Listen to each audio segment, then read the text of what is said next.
They too small, I got big dreams. Hey everybody, welcome back to PunFun, where we have fun with puns. My name is Ryan, and Juliana will be back with the following episodes to come. So we're going to check out episode 4 of Falcon and When Shit Hits the Fan. If you have not yet seen those episodes, big spoiler alert, and also if you haven't seen Captain America and Winter Soldier, there's a lot of tie-ins to that movie as well, so you want to be sure you check that out as well. So let's get into it. Let's rewind 6 years ago, back in Wakanda, big flames, kumbaya, everyone around. Bucky is being he's in rehab basically. They're putting out the trigger words. Well, AO is putting out the trigger words, and they have the Dora Milaje all around him. Just in case he were to be activated. But he actually has a moment and a breakthrough. He starts crying. He realizes he's finally free. He's now his own man.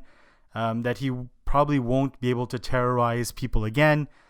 And that, I think, is a great feeling. I mean, I've never been to that, Pat, but I mean, who knows? So, Bucky, we see him without his arm during that fire scene. Later on, we do see him, with his arm, and there's this big battle scene with AO, where she's actually able to disarm him. And it was kind of like someone being stripped of their badges or merits, because I think in was it Infinity War where he's presented finally his arm, for the first time. They open up his briefcase and you see his arm, and he's like, oh yeah, okay, cool. Because there was a certain trust, and he's like, it was kind of like his diploma. He's graduated. He also deserved his arm back. So he finally had it, and it was great. He fought Thanos and all that great stuff, and pardoned by the state. However, in this episode, by betraying the trust from AO and the people of Wakanda, but also helping the person that also killed T'Chaka, their king at one point, basically by removing their arm, he dishonored them, and in return they revoked his privileges. But yeah, pretty crazy stuff. And I mean, that fight scene was just amazing. I mean, throughout this whole episode, it was just fight scene after fight scene, and that is why there's so little Easter eggs around. I mean, there probably is others, but it was just, jam-packed with a lot of blood, a lot of people dying, a lot of action scenes, a lot of people going through holes. We'll get into that in a couple seconds. So we get a bit of backstory on Karli. We know that her parents are dead, and that Madoni was her mother figure, as we've seen in the past episode, and it was mentioned in the past episode as well. She could also be maybe a link or a tie-in to the Power Broker. It could be that Madoni was actually somebody who either pushed her to the edge to actually drink the serum, or was actually presented to the Power Broker and given the serum.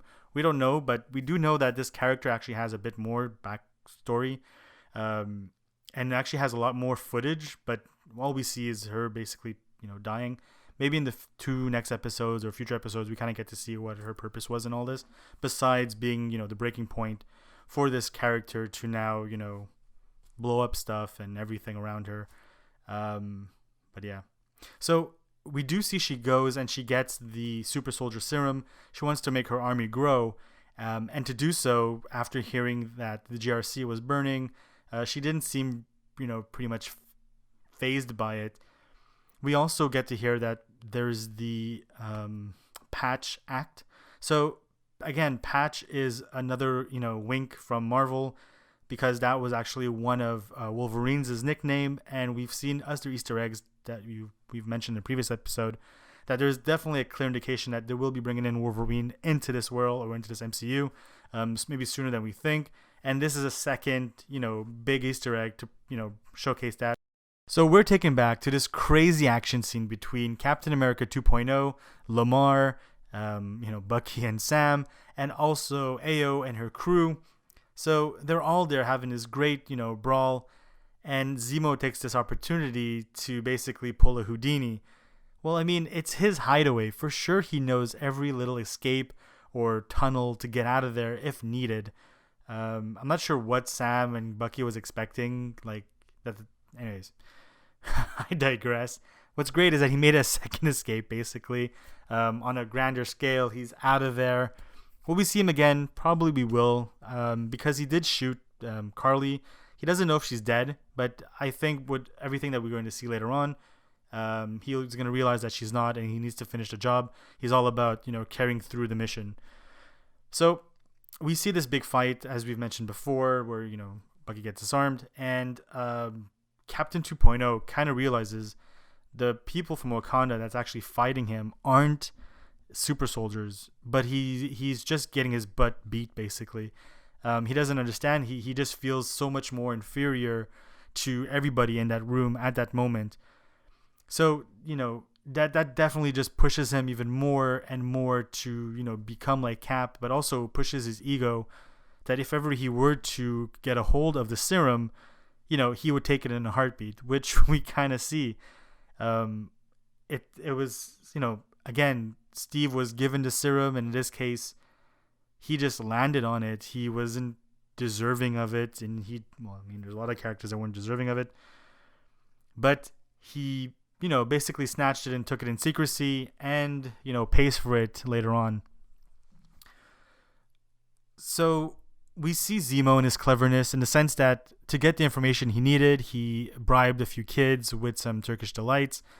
And while, Sam was off, doing his little investigation, and so was Bucky, like, he got the information. He even got, like, one of them to direct him to where it was. Like, he's the man with the plan. He has a strategy. He's a lot smarter than what we give him credit for. So definitely we will see him again, that's for sure. Especially Marvel, throwing the full, this whole dance scene for us, because everyone was asking for the, Zemo cut, and that was exactly what released the Zemo cut. And we got this, like, lengthy, Zemo getting jiggy with it, which was great. But it definitely shows that Marvel is listening to their, audience, and, they're willing to give what the audience want, which was, again, broke the internet just as, great as when he did his first initial dance. We're going to take a look at this exchange that Sam and Karli have. So they both kind of lower their shields or guards. Sam more than Karli. Karli kind of gives her, just her goal and her mission. Whereas Sam, I know she doesn't really care what Sam has to do in his life, but he does open up about his entourage and a bit about, his personal life. So he endangers not only his sister, but also his nephews and nieces. And she uses that, to manipulate him by, threatening, his family. But again, the fact that she really is, coined on speaking with him, I think to some degree she does trust him. Maybe she doesn't understand why she should, but I think he did reach or get through to her. We'll get to see that in the following episodes to come. If that has an impact, or if there's going to be a situation where Sam and Karli will have another exchange and she will, trust him enough to either stop something or, maybe not make something catastrophic as bad. I mean, killing a lot of people in the GRC building, that was pretty bad, but who knows to what extent she's, willing to go through. So while this happens, or not while this happens, but when Sam talks to Bucky, he kind of says, you know what, she's, just a kid. And Steve actually says this when Wanda, blew up parts of that building, saying, Wanda, she's just a kid. Different circumstances, whereas, Karli willfully, blew up and killed a few people, whereas, Wanda was trying to, protect. And, well, I mean, you guys know that story already. Hopefully you've seen that, you've seen the movie. We've spoke about the good. We've also talked about the bad, but now we're getting into the ugly.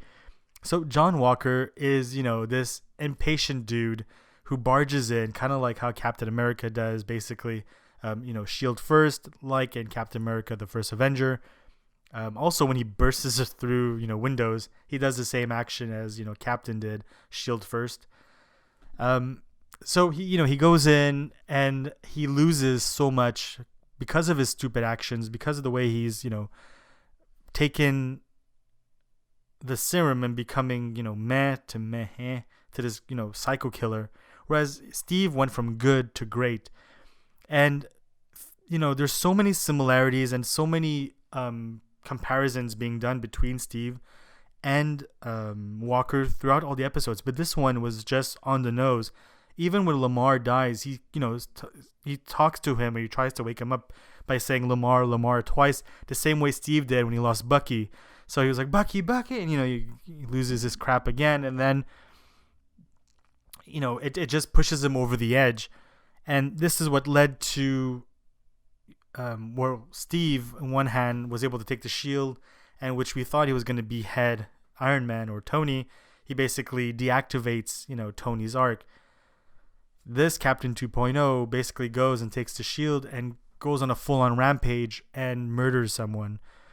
So we're going to wrap things up with this last little tidbit, which is the cell phones, the social media, the world having their eyes on the new Captain America. He was their hero, and now they finally see his true color, and his hands and his shield is red, like red as hell. So they basically, and I think from the beginning, you always had somebody with a camera on him, because maybe he's famous, but maybe also they want to, catch him off guard. Also, the people from that country maybe just don't trust him, and that's kind of the same approach people have when there's, people you don't trust right away.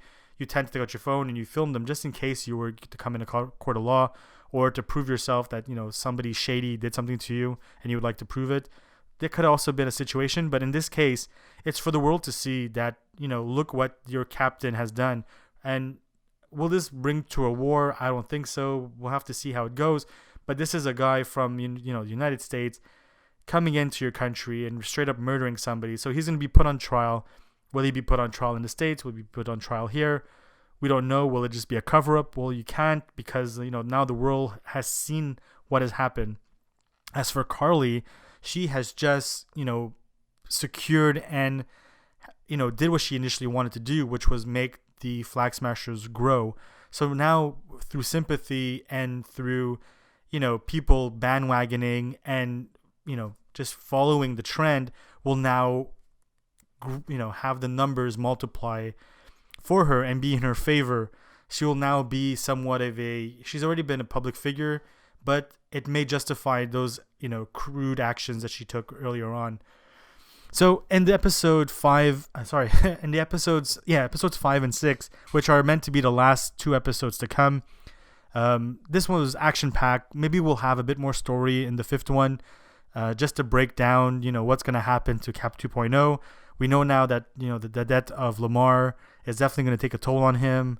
Will he feud? Will he also, be like Captain, where, he leaves and, he isn't to be seen for a good while? I don't think so. I think he really loves the limelight.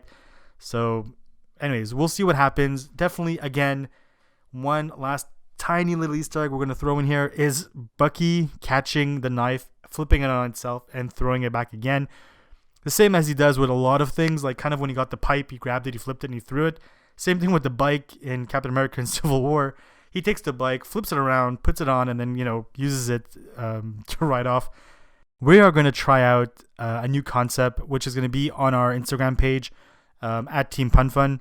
You can also, this is actually going to be brought over to our YouTube page later on. So if you subscribe to our channel, you'll be first to get notified. But also this would be a great way for us to know that you support our work. So, we also want to hear from you. What did you think of this whole Captain America going off the chains and actually straight up murdering somebody? He went full, Mortal Kombat on this person and, murdered him. That's just insane. We would love to hear, what were your thoughts? What did you think on that moment? Like, it's going to be insane, the repercussions, and especially for somebody who we've seen to be a hero. What is the down spiral? I mean, we've seen, the Sokovian Accords. We've seen how rough they were with Wanda.